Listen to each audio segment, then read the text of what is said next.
questions. Okay, so we're going to do 2 tests for bicipital tendonitis. The second, we're going to do the Speeds test. And then the second test, the Jurgensen's test, is not only for bicipital groove irritation, but it can also be, is found to be positive for patients with a slap lesion. Okay? So the first thing we're going to do is my patient's complained of anterior shoulder pain here. And so what I want to do is I want to make that biceps contract, the long head of the biceps contract. So what you're going to do is you're going to put your arm out in supination, just like that. You're going to hold this position. She's got a long lever.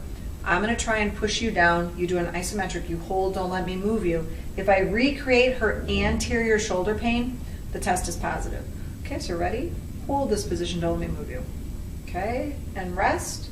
So what I'm asking her to do is I'm asking her to fire her biceps long head with this long lever, putting a load here to see if when she contracts her biceps in this position, it's painful. If that recreates her pain, yes.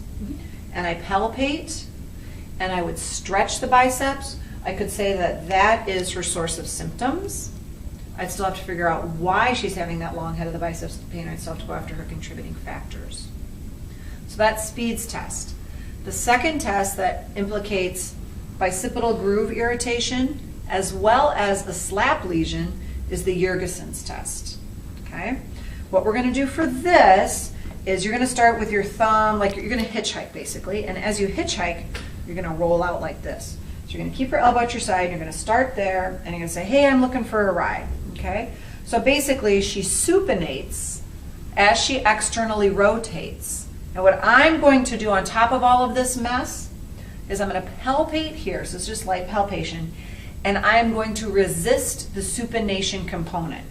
Okay, so that external rotation component will cause that long head of the biceps tendon to kind of pop in and out of the bicipital groove. That's how we find it. We internally and externally rotate. And then by resisting the supination, I'm resisting the motion that the long head of the biceps tendon does. Because what it does when it fires is it flexes your GH, flexes your elbow, and supinates. So I'm going to resist the supination component of it and see that if I make her biceps contract while it's sliding over this bicipital groove, while it goes through external rotation, is that indeed painful? So you're going to kind of start it by your stomach. And I usually do it 3 or 4 times. So you're going to rotate out like this, and I'm going to resist. Ready? Here we go. Go ahead and push. Good. Go again. Go ahead and push. The one thing you don't want to do is stabilize here. Hang on a sec. Is stabilize here and become the transverse humeral ligament and hold the biceps tendon in place. So it's very light palpation. Let's do it 2 more times, Carolyn. Okay, there we go. 1 more time. Good. And a positive test would be, I feel that up here. That is my shoulder pain. That's right where I feel it. Jill, is right under your finger. So now once again, I found the source of symptoms. It's a matter of finding the contributing factors.